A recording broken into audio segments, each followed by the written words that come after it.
And we are back on the Zero Hour. I'm RJ Eskow, Richard Eskow, and our next guest is Katie Glueck. Katie Glueck is a reporter at Politico, a graduate of Northwestern University's Meadow School of Journalism. She's written for the Wall Street Journal, Politics Daily, and a bunch of other good places. Austin American Statesman, Kansas City Star, which is a name of legendary proportions.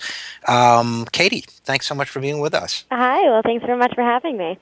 Oh, you bet. And listen, you wrote a couple things recently in the last week that caught our eye here, and one of them was about Senator Rand Paul taking his libertarian and right-leaning case, but especially his case for civil liberties, to one of the most liberal enclaves in the country. And as you write, he lived politically to tell the tale. He spoke at UC Berkeley.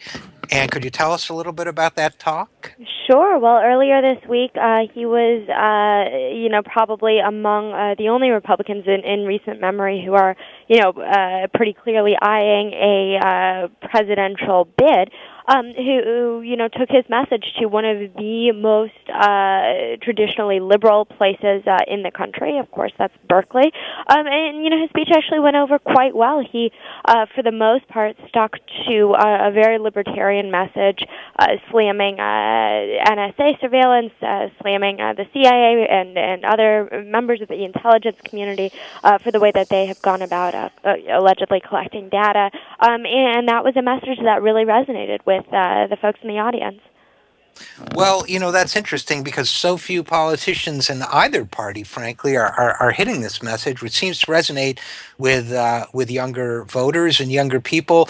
But Rand Paul went a little further. It sounds like he laid out the prospect for what were his words exactly? A dystopian nightmare. Was that the phrase he used? Yeah, along those lines. In terms of painting a very bleak picture of the path down which America could be headed, in his view.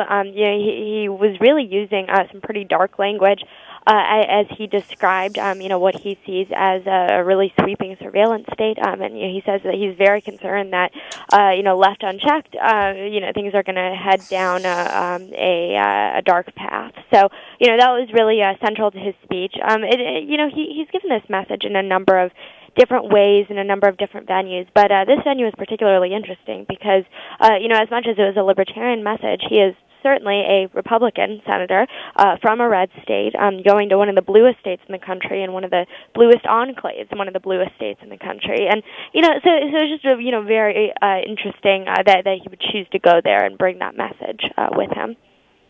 Oh, for sure. And what's he doing? I know you point at what's his game plan here. You think, I know you say that, first of all, I liked, just personally, editorially, I loved a lot of what he had to say about this, although I despise his economic agenda, but that's just me. I'm speaking as an editorialist, not as a reporter, but as a reporter, he said, he was asked, according to your piece, there's been pretty extensive, this is a question, there's been pretty extensive media coverage of your recent visits to places that don't usually vote Republican, like students at Howard University, and he said, you mean like Berkeley, and people laughed and applauded. Mm-hmm. What do you think? Has he talked at all about what his strategy is for in going to these atypical enclaves for a Republican? What do you think he's up to? Yeah, I've been fortunate to have the opportunity to actually chat with him a few times about this, and he really sees an opportunity for a new kind of Republican, as he puts it, to broaden the Republican base. He sees a number of issues that he thinks if the Republican Party would just adopt and champion, it might make the national brand more appealing to a broader range of people, sort of beyond the demographics that have more recently kind of typically supported the party. So, he points to things like indefinite detention, opposing that as a way to sort of reach out and embrace, people who come from backgrounds. His examples are, whether you're Jewish or Asian or African American, if you can relate to, times of trouble historically, for your people, then perhaps this is something else you'd also be opposed to. That's kind of, one thing that he proposes. He talks a lot about privacy as being a good way to appeal to more young people. He says that, young people aren't necessarily following, I'm paraphrasing here, but, the gist of his argument is that young people aren't necessarily following all the nitty-gritty details of, every,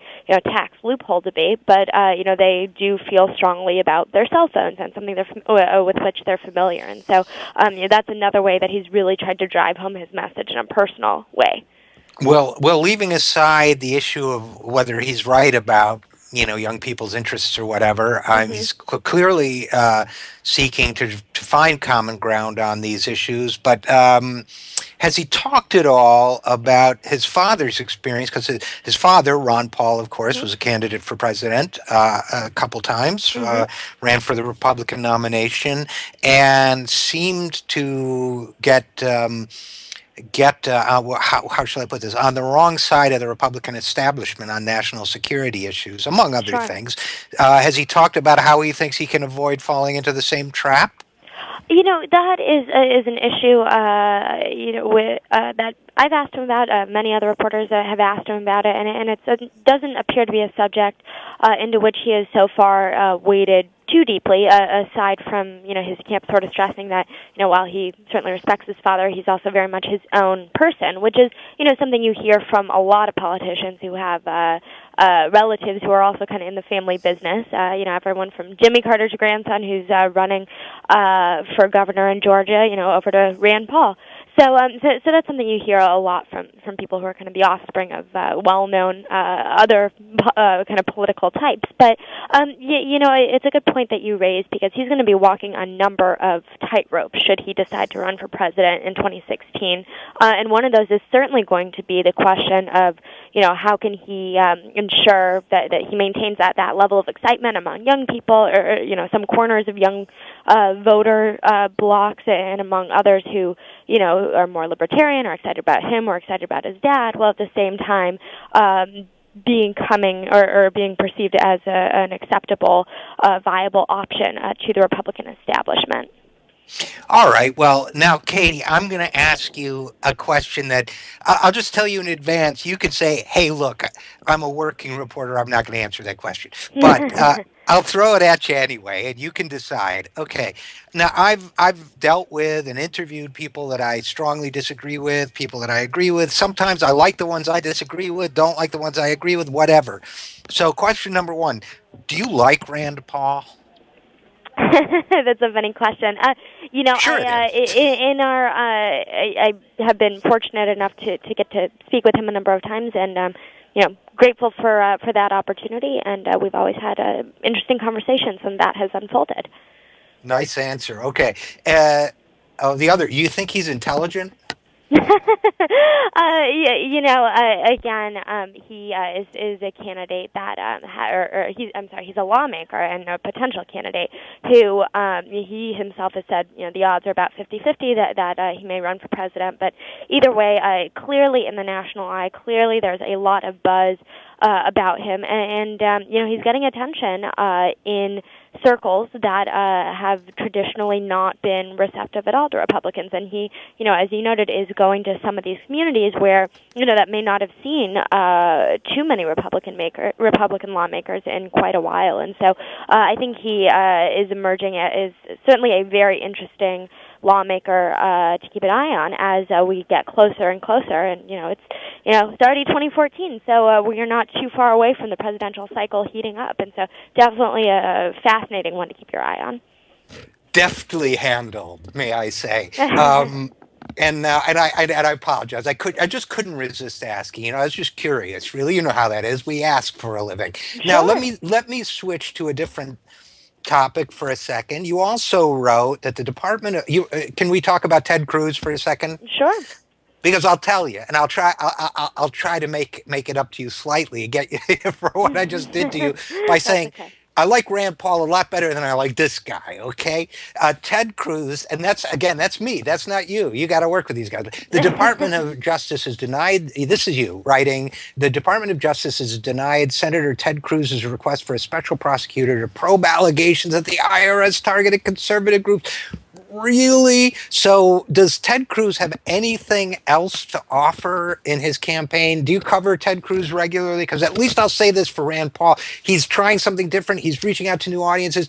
I loved his stand against drones. Again, this is me editorializing. You're a journalist, but love his stand on national security and civil liberties. Whatever I think of the rest of him, what is Ted Cruz? If he's running, what is the theme of his campaign going to be? Do you think? That's a good question. He is also very much a lawmaker and a potential candidate to keep close tabs on because in some parts of the country, I mean, he is, especially in his home state of Texas, which is home to a massive and very conservative Tea Party network. He's their guy, and he as much as perhaps in Washington, he's a bit more controversial depending on whom you ask. He is certainly one of the favorites among the grassroots, and will be another force to keep an eye on as we get closer to 2016. Okay, well, I'm not going to ask you my terrible questions that I asked you about Rand Paul, but I will say there's been some talk that he doesn't get along well with his colleagues, that there's some friction there within the Republican community. Is that true? Has he, for example, I saw an interview with Senator Tom Coburn, who's retiring, who, there's some suggestion that there's friction with his fellow colleagues on the right. Is that true? Well, you can certainly point to a number of instances and legislative debates where he's really kind of been on one side of an issue, and then kind of the bulk of his colleagues have been on the other side of an issue. And sometimes these are more controversial issues tied to taking, perhaps leading to taking tough votes that some seem might have otherwise been avoided. Right. It's very interesting. But of course, everyone up here will say, that everyone has a cordial relationship with everyone else. So my good friend, the senator from, absolutely. So only one last very quick question for you, Katie Glueck. Will you ever come back on the 0 hour after those questions I asked you? Well, I would love to, and I sure appreciate you having me. You bet, and thanks for all the great reporting. That was Katie Glueck from Politico. Thanks for being with us, Katie, and we will be back after this with a look at the future. I'm Richard Eskow, and this is the 0 hour.